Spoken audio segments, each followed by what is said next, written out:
board and Superintendent Martinez. I'm Carol Rodriguez. I am a community member.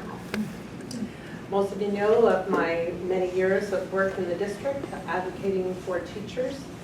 I always did it with the desire to strengthen and improve the district. You might not have liked what I said, you might not have appreciated it at all the time, but it always came from a place of strengthening the district in order to make better education for kids. That was always my goal, and it still is. Tonight I'm here advocating for parents in the community. I'm advocating because Trustee Ramirez chose to target and demean a couple of our parents. At this time, it seems her attacks were only directed towards two parents, Mr. Garden and Mr. Henry. But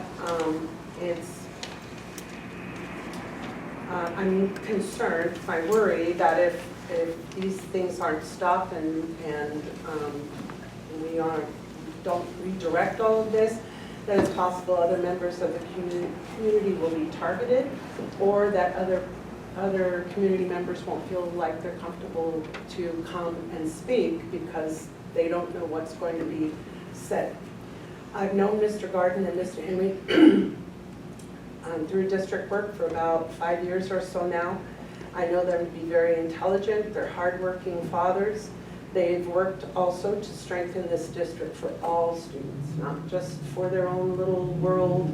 They started in their own school, but as they became more interested in more understanding of things that were going on, they really expanded to work for all students. They did that work by questioning decisions and procedures made by the board and administration. Neither they nor others should be attacked for being strong, involved community members. We need strong, involved community members. That's a big part of what this whole community is about. We can't talk about upstanders with children and then have these types of things happening. Next month, the board will have its organizational meeting in December, and I ask that the vice president not be moved into the position of president if that is the plan. Often that happens. I'd like to see her start to prove herself to understand the gravity of her actions and to make sure that there are changes before she becomes president. So thank you for your time. Good evening. My name is Cruz. I'm the mother of 3 children. I've been a parent in this district for 13 years. I've seen many members of the district leadership come and go over the last 13 years. And I know in the next year we're going to be seeing even more changes and transitions in the district leaders. We're facing a very difficult next decade with major financial obstacles, declining enrollment, changing attitudes towards pedagogy, rising rates of special needs, and behavior issues in the classroom. I'm here tonight to express my wishes as a parent for you to choose who goes into these leadership roles carefully. We need leaders that listen. Listen to the experiences of students, the beliefs of families, the wisdom of the teachers that are in the trenches every day. We need leadership that is respectful of many different kinds of families included in our schools. We need leadership that has an attitude of inclusivity and acceptance of varying ideas. And we need leaders that have communication skills necessary to have thoughtful, productive discussions. I'm asking you to think carefully about who has those skills when it comes time to fill director roles, the next board president, or even hire the next superintendent.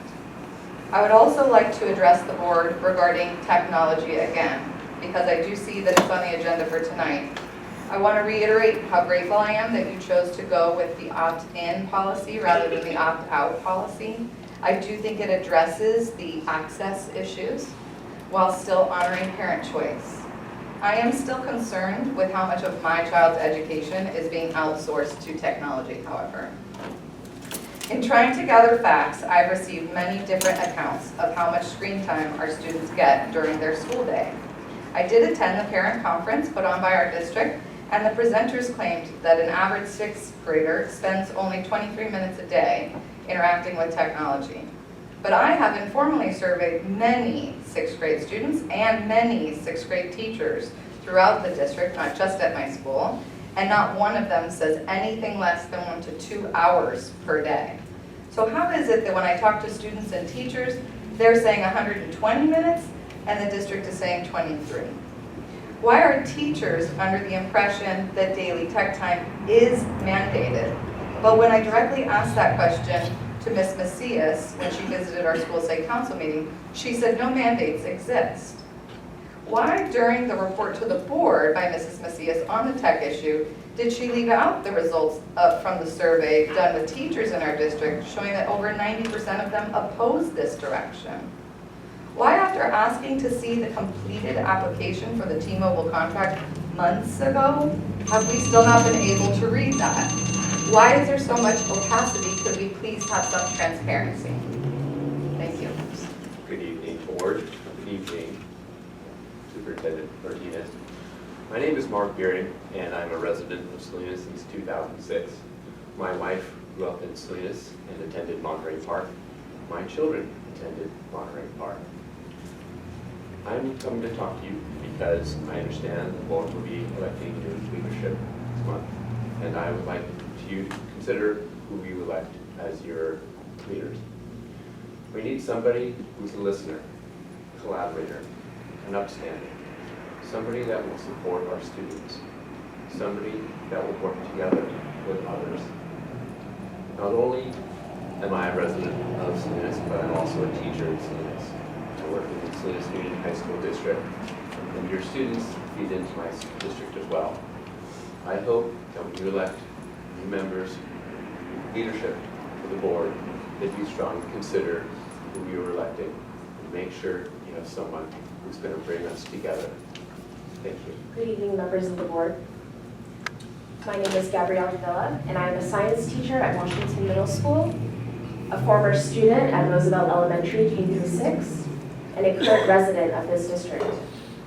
Given the financial troubles of this district, we need a unifying leader, not one who divides us. Thank you.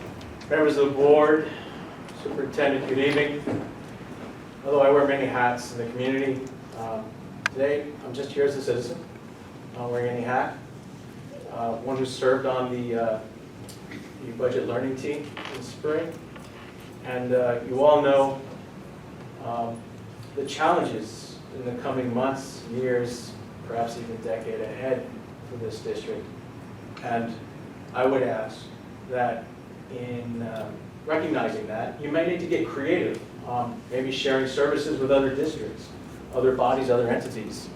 In order to do that, you're going to need district leadership in the seats, in the titles, in the chairs, that are a unifying presence and not a divisive one.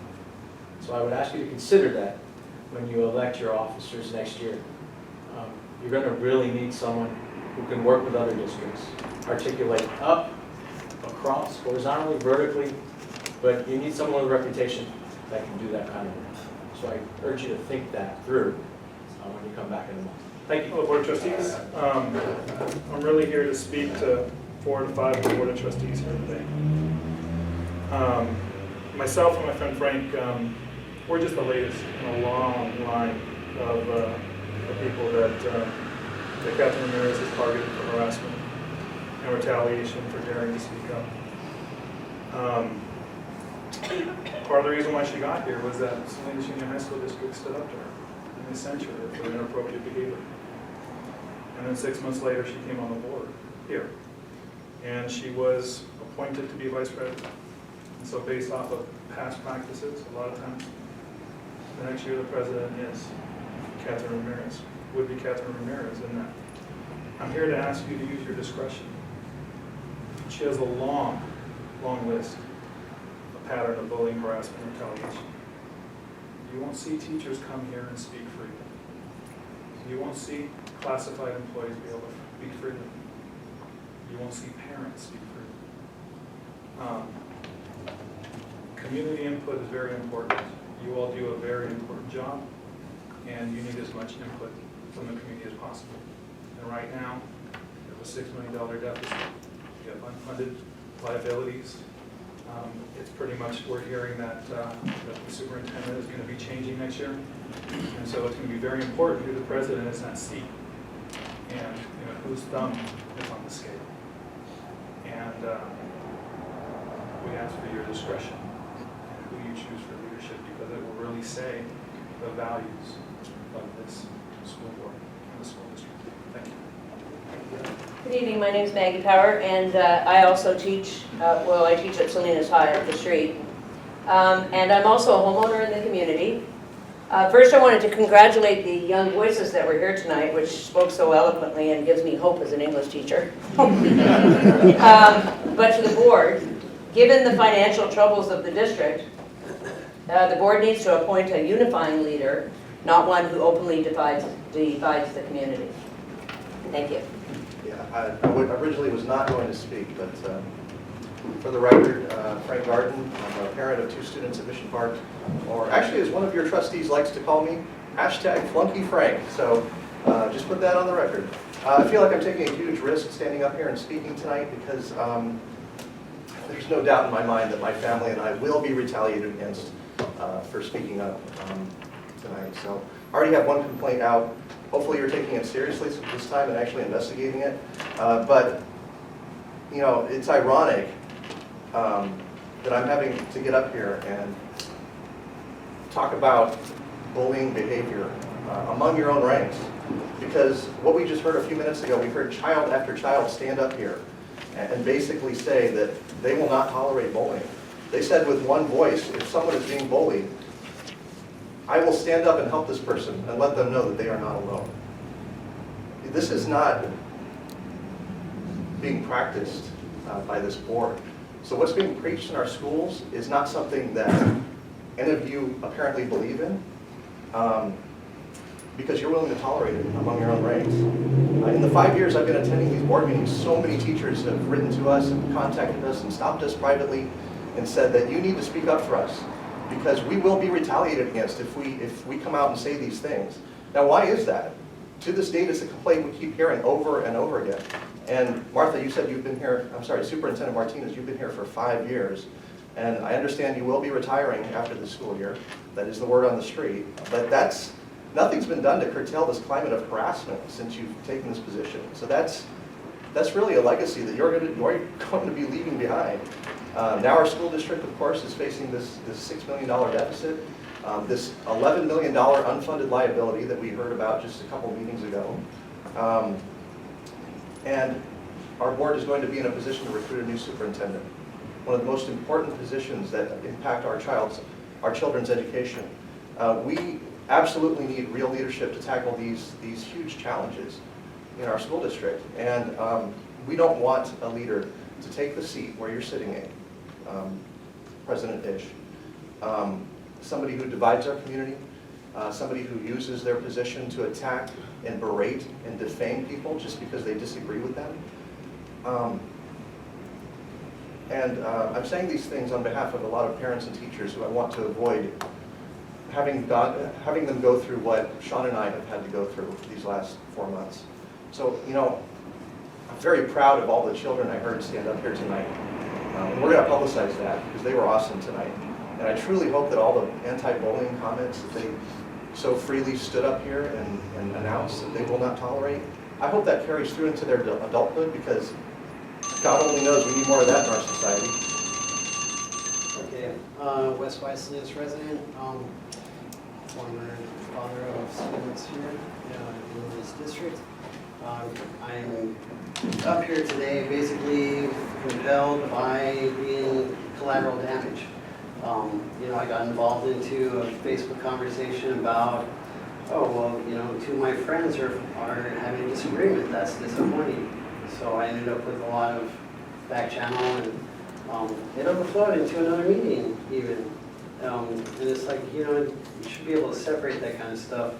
Are we friends, acquaintances, at least not enemies? I mean, it's just, I ended up getting, I do a lot of videoing, so I was trying to listen across the room, and there was noise outside, and I was like, hey, and so from outside the room, hey, no, wait. And, you know, I got an FU, and it was from your vice president. And it was like it was spilled over. That much anger, I don't know. It is on the video if you really listen to it. So it's just disappointing, and I've certainly gotten a lot of, well, you better back her or else, you know, that's it. And I've gotten that already, and I know that. All right, well, I'm just disappointed, I guess, and the goofy ass right here just blew me away.